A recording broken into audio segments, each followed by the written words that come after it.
Hello everyone. Topic हमारा holistic nutrition में हमने कहा था भाई, माउथ की कहानी हम कर चुके थे। चलिए फिर हम बात कर ले। माउथ में बोला गया था सर इस ग्लैंड में इसमें टीथ होते हैं, टंग होता है और यहीं पे एक ग्लैंड होगी जिसको हम नाम देंगे सैलिवरी ग्लैंड। क्या नाम देंगे?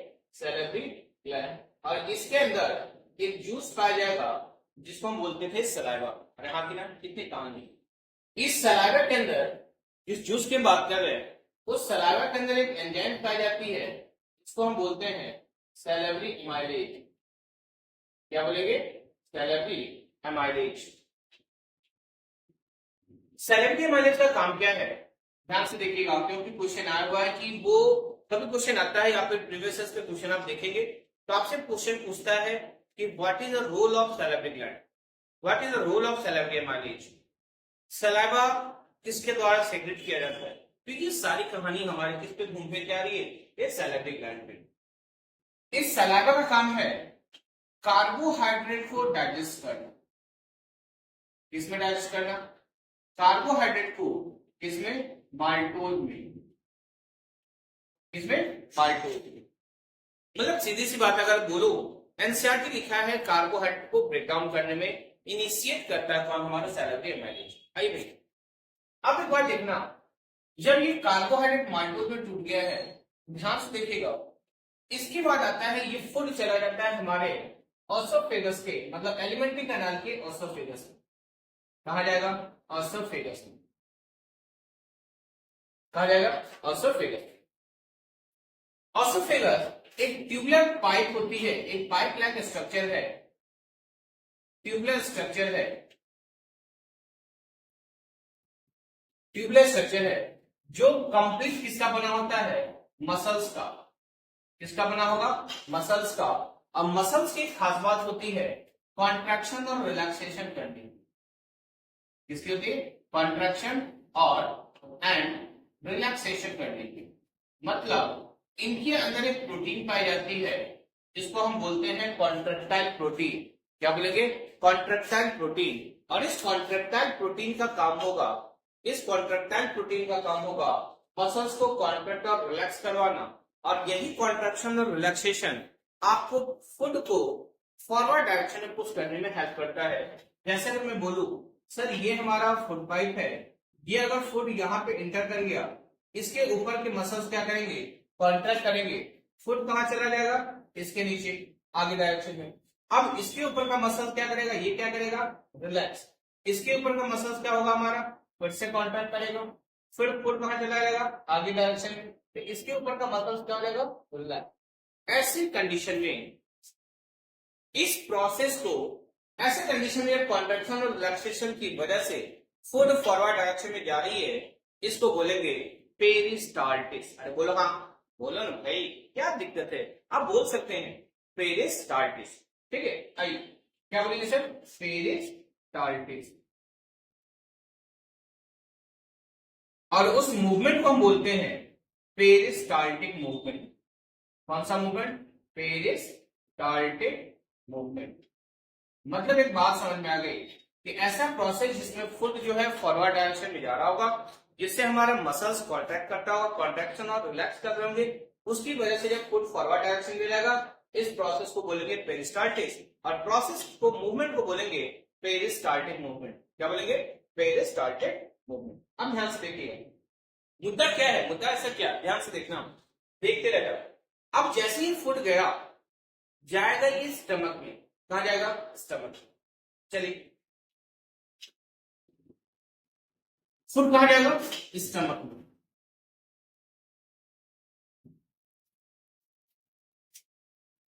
ठीक है, स्टमक हम बोलते हैं, इसका शेप कैसा होता है? Gel shape structure. कैसा स्ट्रक्चर होगा? Gel shape structure. मतलब कि इनका स्ट्रक्चर ये हमारा क्या हो गया? Stomach, gel shape structure. अब देखिएगा यहां पे एक मसल्स काम आती है, इस मसल्स को बोलते हैं स्फिंक्टर मसल्स। कौन सा मसल बोलेंगे? Sphincter muscles. अब देखना है बात, ध्यान से सुनिएगा। ये हमारा ओसोफेगस, यहां से फूड आएगी। इसके 3 पार्ट होते हैं। इस स्टमक के 3 पार्ट्स होते हैं। पहला कार्डिया, दूसरा फंडस और तीसरा पाइलोरी। एक क्या है? कार्डिया, दूसरा क्या है? फंडस, और तीसरा क्या हमारा? कार्डिया, मतलब पाइलोरी। अब इसी पाइलोरिक वाले पार्ट से एक मसल जुड़ा होगा जिसको हम बोलते हैं पाइलोरिक स्फिंक्टर मसल्स। क्या बोलेंगे? Pyloric sphincter muscle. आपको बता दो, नीट ने जो एंटी एग्जाम करवाती है मेडिकल के लिए, उसने इस चैप्टर को रिड्यूस कर दिया क्लास 11 से। तो आप जितना भी डाइजेस्टिव सिस्टम पढ़ेंगे वो सिर्फ और सिर्फ क्लास 10 तक पढ़ेंगे। मुद्दा ये है कि आपको अगर लग रहा होगा कि हाँ डाइजेस्टिव सिस्टम बहुत लेंथी पढ़ना चाहिए, बहुत ज्यादा पढ़ना चाहिए, तो उससे बड़ा, आपसे बड़ा बेवकूफ कोई नहीं होगा। क्योंकि देखिए, कहते हैं कि आज जो माहौल है वो हमारे स्मार्ट स्टडी। स्मार्ट स्टडी का मतलब है कि आप सिर्फ और सिर्फ जितना कम से कम पढ़ के ज्यादा से ज्यादा कंटेंट क्रिएट कर सके, ज्यादा से ज्यादा क्वेश्चन प्रैक्टिस कर सके, ज्यादा से ज्यादा क्वेश्चन सॉल्व हो सके आपको।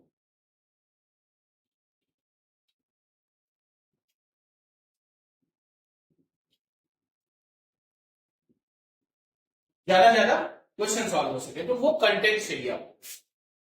ठीक है, अब देखिएगा, बात ये है कि इनका स्ट्रक्चर कैसा? जैसे बना होगा, किससे पता भाई? मसल्स का। किसका बना होगा? मसल्स का। फिर वही बात, मसल्स में क्या होगा? कंट्रैक्शन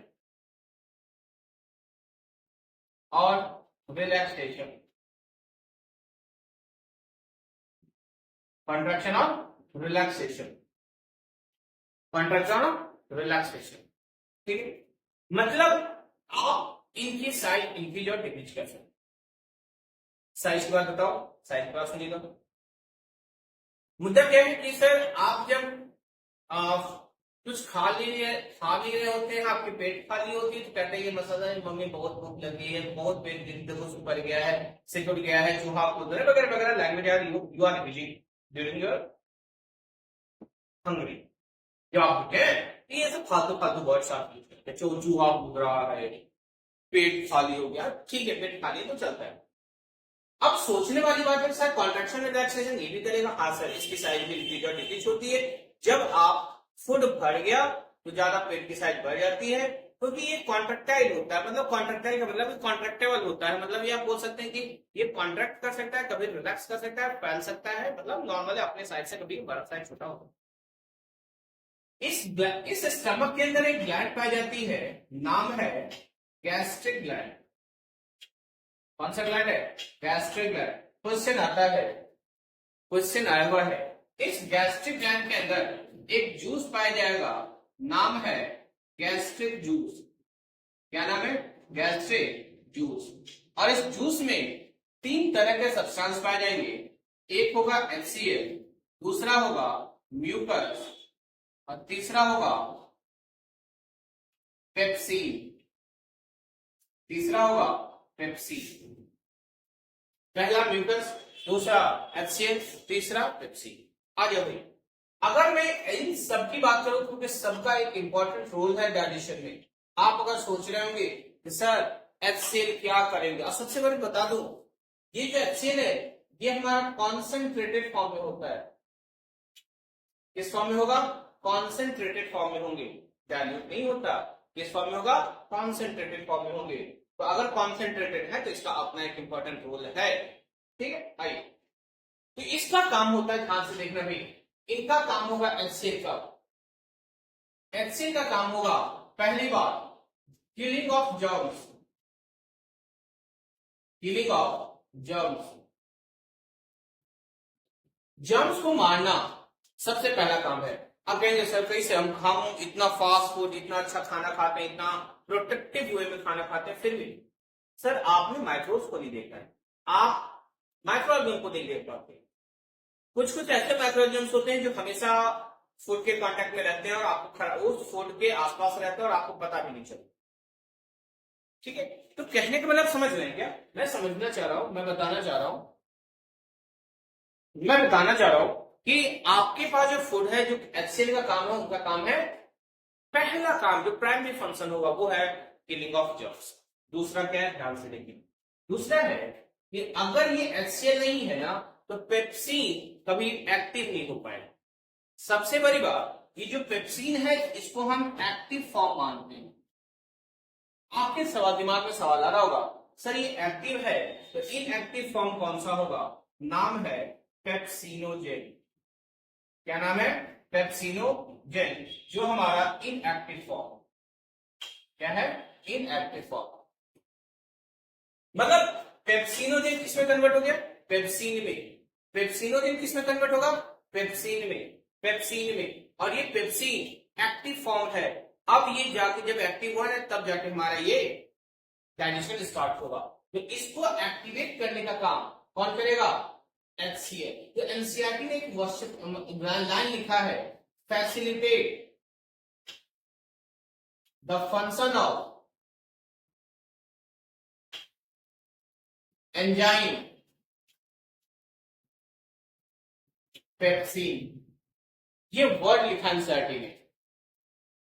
बार बार बता रहा हूं, आपको एनसीईआरटी से ज्यादा पढ़ने की जरूरत है ही नहीं। अगर आप पढ़ रहे हैं ठीक है, आप अपने नॉलेज के लिए पढ़ रहे हैं, लेकिन अगर एग्जामिनेशन पॉइंट ऑफ व्यू पढ़ रहे हैं तो इससे ज्यादा एनसीईआरटी ज्यादा आपको पढ़ने की जरूरत नहीं। आप जाओ, वीडियो देखो, वीडियो देखने के बाद थोड़ा सा एनसीईआरटी से गो थ्रू कीजिए। गो थ्रू करने के बाद आपको लगेगा कि जो आपने कंटेंट पढ़ा है इससे ज्यादा क्वेश्चन हमारे सिलेबस में कभी नहीं आता। ये चैलेंज तो नहीं कर सकते, हाँ 90% आपको भरोसा दिला सकता हूं कि हाँ क्वेश्चन इसी कंटेंट से। ठीक है, एक्सेल का काम हो गया। एक्सेल का आपसे 2 फंक्शन पूछ लिया, आपका काम ये है। जबकि अगर मैं बोलूं सर म्यूकस क्या है, म्यूकस के बारे में बोला जाए, इसको बोलते हैं सर पहली बार अल्कलाइन नेचर का होता है। अच्छा एक बात बताना, एसिड बेस पढ़े हैं क्या? एसिड बेस पढ़ा है क्या? पढ़ लिए होंगे। तो आपको बताया गया होगा अल्कली हम उसे बोलते हैं, अल्कली को बोलते हैं base soluble in water, soluble in water. ऐसा बेस जो पानी में सॉल्युबलाइज होगा, ऐसा बेस जो पानी में आसानी से मिक्स हो जाते होंगे, सॉल्युबल हो जाते होंगे, उससे वैसे बेस को हम बोलते हैं क्या? अल्कली। ऐसा में क्वेश्चन भी आता है, या फिर सीबीएसई का एक फेवरेट क्वेश्चन है, कमेंट ऑन द फॉलोइंग या फिर give reasons for the following. उसमें आता भी है all alkalis are base but all bases are not alkali. Question आता है केमिस्ट्री के कंटेंट जब हम एसिड बेस चार्ट पढ़ाएंगे आपको, तो हम वहां बताएंगे कि जो हमारा अल्कली है हर बेस पानी में डिजॉल्व नहीं होता, लेकिन जो बेस डिजॉल्व है वो अल्कली है, उसका एक स्पेसिफाइड नाम है। ठीक है, चलिए, तो कहने का मतलब ये हो कि इसका बेस इनका नेचर कैसा हो गया? Basic nature. नेचर कैसा हो गया? Basic nature. मैं बताओ, सीधी सी बात है, जब नेचर बेसिक तो किसको रिड्यूस करेगा? किसके इफेक्ट को रिड्यूस करेगा? किसके न्यूट्रलाइज करेगा? एसिड। इनका काम होगा reduces the effect of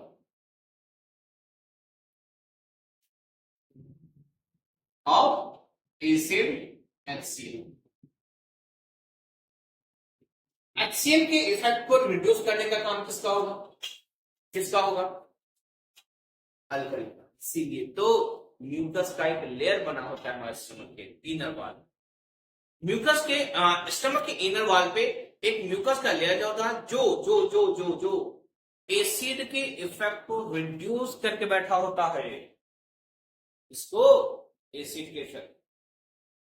भाई अगर आपने खाना नहीं खाया, एसिड को तो पता है कि मुझे रिलीज होना है, कब होना है, याद है? कहते हैं कि टाइम से अगर आप खाना नहीं खा रहे हैं आपको गैस बन जाती है, एसिडिटी प्रॉब्लम हो जाती है। बोलो हाँ कि ना?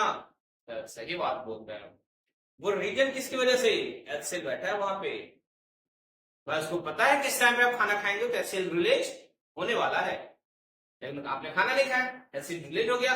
उस केस में अगर म्यूकस एक्टिव नहीं हुआ और म्यूकस मेम्ब्रेन हट गए, आपके बॉडी में, आपके स्टमक के इनर वॉल को वो घाव बनाना शुरू करता है, जिसको बाद में अल्सर के नाम से जानते हैं, और पेप्टिक अल्सर होता है।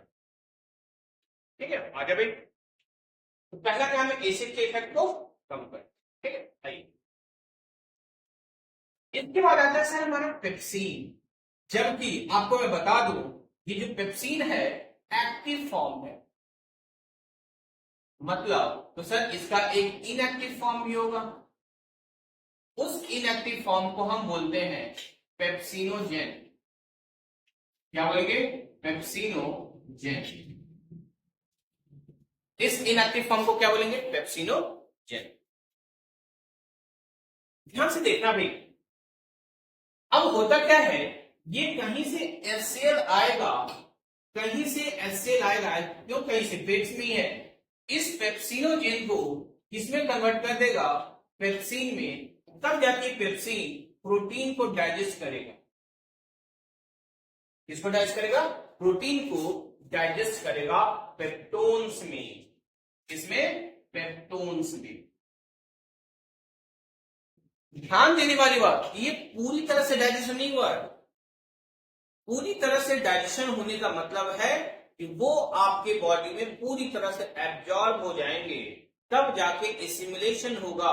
एसिमुलेट होकर आपको एनर्जी प्रोवाइड होगी, और तब जाके जो अनडाइजेस्टेड फूड है वो बॉडी से बाहर निकलेगा। मतलब अभी अभी अभी ये पार्शियल डाइजेशन हुआ है। तो अगर आपसे पूछा जाए primary product after the digestion of protein, वो क्या है? पेप्टोन। लेकिन बाद में क्या बनेगा? Amino acid. क्या बनेगा?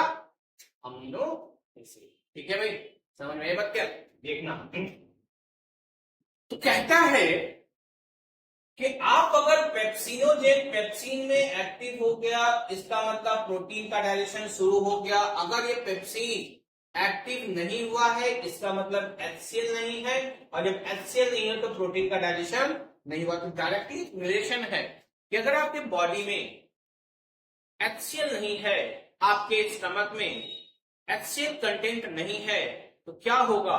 वही होगा जो हमने सोचा भी नहीं। क्या नहीं सोचा भाई? पेप्सिन बनेगा नहीं, एक्टिव होगा नहीं, प्रोटीन का डाइजेशन नहीं होगा। तो डायरेक्टली वो बोले, डायरेक्टली ना सही, इनडायरेक्टली बोले तो प्रोटीन का डाइजेशन सत्यानाश। बोलो सत्यानाश की जय हो। ठीक है भाई, मुद्दा क्या है? HCl प्रोटीन को डाइजेस्ट किया पेप्टोन्स में। बोलो हाँ, पेप्टोन्स में। अब ये जाएगा कहां? स्टमक से निकलेगा, निकलने में मदद करेगा। एक याद होगा, अभी हमने डायग्राम बनाया था, नाम था पाइलोरिक स्फिंक्टर मसल्स। नाम क्या है? Pyloric sphincter muscles. क्वेश्चन आया हुआ है, what is sphincter muscle, what is the function of sphincter muscle? आप बोलेंगे ये फूड को एक्जिट करने में मदद करता है। इसमें मदद करेगा एक्जिट ऑफ फूड। कहां से? स्टमक से। जाएगा कहां? स्मॉल इंटेस्टाइन में। फिर हमने कहा स्टमक के कितने लेयर होते हैं? आपने बताया कार्डिया, कंडिक और पाइलोरी। बोलो हाँ कि ना? ठीक है, आइए। एक हो गया, इतनी बात समझे? स्टमक। ठीक, स्टमक से जब फूड निकला स्फिंक्टर मसल से होते हुए जाएगा स्मॉल इंटेस्टाइन में। अरे बोलो कहां? Small intestine. स्मॉल इंटेस्टाइन में जाने से पहले वो दो ग्लैंड से मिलके जाएगा। पहला लिवर, दूसरा पैंक्रियाज, तीसरा गॉल ब्लैडर। ये इससे जाता नहीं है, बस सीधे आप लोग हम बता दिए। गॉल ब्लैडर, लिवर को बोला गया ये हमारा लार्जेस्ट एंडोक्राइन ग्लैंड है। कौन सा ग्लैंड है? लार्जेस्ट एंडोक्राइन ग्लैंड है। अब अगर लार्जेस्ट एंडोक्राइन ग्लैंड है, ये किसी न किसी सब्सटेंस को सेपरेट कर रहा होगा। किसको करेगा? ध्यान से देखना, इनका काम होगा ये सेपरेट करेगा। बाइल जूस, और इस बाइल जूस के अंदर पाया जाता है बाइल सॉल्ट्स, और इस बाइल सॉल्ट्स के अंदर एक पिगमेंट, ढेर सारे पिगमेंट पाए जाएंगे, नाम होगा बाइल पिगमेंट, बाइल पिगमेंट। तो अभी हमको इससे जानना जरूरी नहीं है। अब सोचिएगा, बाइल जूस के अंदर बाइल सॉल्ट, तो भाई बाइल सॉल्ट का काम क्या है? कुछ नहीं। अब देखिए, आपने अब तक किसको किसको पार्शियल डाइजेशन करा दिया है? कार्बोहाइड्रेट को डाइजेस्ट करा दिया है, प्रोटीन को हम तोड़ चुके हैं पेप्टोन्स में, अब आएगा फैट। तो इनका काम होगा लार्ज फैट मॉलिक्यूल्स को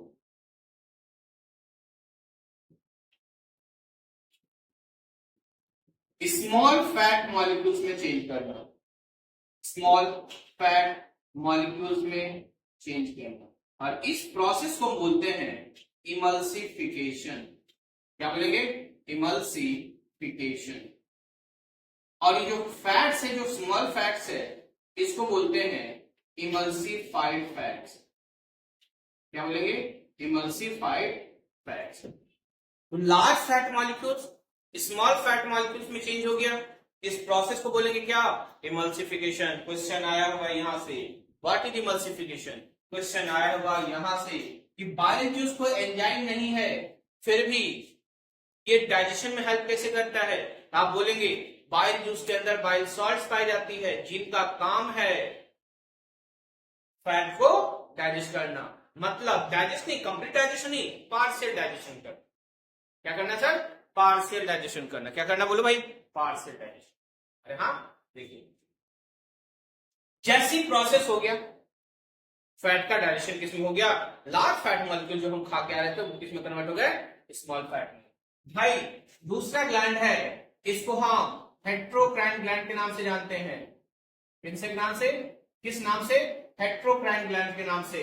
इसको हम सेकेंड लार्जेस्ट ग्लैंड के नाम से भी जानते हैं, सेकेंड लार्जेस्ट ग्लैंड के नाम से जानते हैं। यहां पे एक जूस निकलेगा, पैंक्रियाटिक जूस। क्या नाम होगा? Pancreatic juice. और इस पैंक्रियाटिक जूस में 3 एंजाइम पाए जाएंगे। एक होगा पैंक्रियाटिक एमाइलेज। क्या होगा? Pancreatic amylase. दूसरा होगा ट्रिप्सिन, दूसरा होगा ट्रिप्सिन, और लास्ट होगा लाइपेज। लाइपेज आपको बता दिया, क्वेश्चन आया हुआ है। सारे फंक्शन, जो भी ग्लैंड डाइजेस्टिव सिस्टम में, डाइजेशन में जो भी ग्लैंड इन्वॉल्व है, उस ग्लैंड का नाम लिखो, उस ग्लैंड का स्टोरेज क्या, सेक्रेशन क्या होता है वो लिखो, उसका फंक्शन लिखो, उसका लोकेशन लिखो।